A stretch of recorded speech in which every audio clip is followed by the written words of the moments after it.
উত্তরপাড়ায় নেশামুক্তি কেন্দ্রের কর্ণধারকে শিলনোড়া দিয়ে খুন, পলাতক 2 আবাসিক। উত্তরপাড়ার শান্তিনগরে চাঞ্চল্যকর ঘটনা। Time to change. নেশা মুক্তি কেন্দ্রের কর্ণধার মদন রানাকে ভোরে শিলনোড়া দিয়ে মাথা থেঁতলে খুন করার অভিযোগ উঠেছে 2 আবাসিকের বিরুদ্ধে।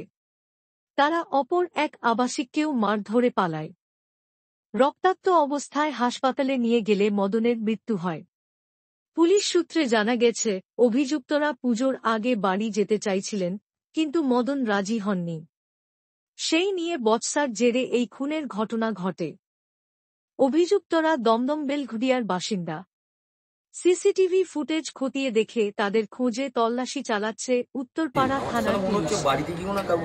কখন আপনি কি খবর পেলেন?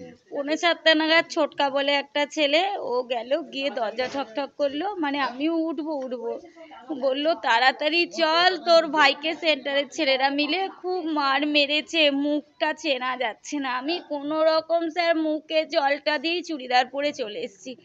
আমি আসাতে আমার ভাই নিঃশ্বাস নিচ্ছিল, নাক ডাকছিল, কষ্ট হচ্ছে ওর, রক্তে রক্তে ভর্তি, বালিশ টালিশ সব ভিজে গেছে, কিন্তু কোনো কথা বলতে পারছে না আমার ভাই। একখানা পাটা, শিলনোড়া, ওগুলো সব দিয়ে মেরেছে, এখানে ফাটিয়ে দিয়েছে, এখানে ফাটিয়ে দিয়েছে, শুধু মাথাটা আর মুখটা, দেহতে কিচ্ছু হয়নি, সব শরীর ভালো, শুধু এই মুখটা চেনা যাচ্ছে না স্যার, এমন ভাবে মেরেছে। আমার ভাই তো ভারী শরীর, এই ফুলে গেছে মুখটা, রক্ত রে রক্ত রে। আর এইটা আমরা রাজবাড়ি নিয়ে গেলাম স্যার, আমি ভাইকে সমানে ভাই ভাই তো আওয়াজ ছাড়াই নেই, কোনো কথাই বলেনি।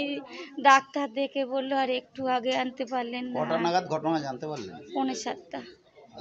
মানে রাতের দিকে হয়েছে বলে মনে হয়? না স্যার, না স্যার, কালকে 12:30 থেকে 15 গাড়ি রাখতে গেছে, 12:15 ঘুমিয়েছে স্যার, রাত্রিরে করেনি স্যার। ডাক্তার বললো ভোরের দিকেই হবে স্যার। কতজন পেশেন্ট ছিল কিছু জানেন? কানু 22 জন, ওর মুখেই ছিল 22 জন। তারা কোথায়? তাদের কাউকে খোঁজ পাওয়া গেল? না, তারা তো মেরে পালিয়ে গেছে, তারাই তো মেরেছে। যখন যাচ্ছে তারা এখান দিয়ে তো স্টেশন সামনে, যখন যাচ্ছে টোটোর ছেলেরা, অটোর ছেলেরা বলছে মদনের সেন্টার দিয়ে এত ছেলে চলে যাচ্ছে কেন। তারা কিছু লোক হয়তো দেখতে এসছে, ওকে ফোন করেছে, ওকে ফোন করেছে, সেই সূত্রেই 2-1 জন হয়তো দেখতে এসছে, তারপরে বলছে মদনের এরম দিয়ে এরম, এইটা পুরো খোলা, এইটা খোলা, সন্দেহ হয়তো ওদের হয়েছে। আর কারোর সাথে কোনো শত্রুতা বা কোনো গন্ডগোল? শত্রু তো সবার সঙ্গে বলতে কি, ও একটু চিৎকার করে কথা বলতো আমার ভাই, একটু স্বাভাবিক, ও নেশা করতো, আর কি বলবো, চলেই তো গেছে, আর শত্রুতা বাড়িয়ে কি লাভ। আমাদের তো কেউ রইলো না ছেলে বলতে, আমার মা, আমি আর মেয়ে, তাহলে কার নাম বলবো বলুন স্যার। এটা তাও 5.5 বছর 6 বছর হলো সেন্টারটা খুলেছে। না, আপনার ভাই কতদিন এখানে ছিল? 5.5 বছর 6 বছর সেন্টারটা খুলেছে তো।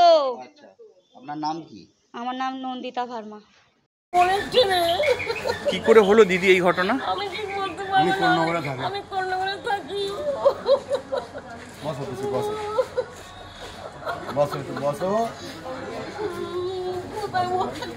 এখন দেখতে পাবে না।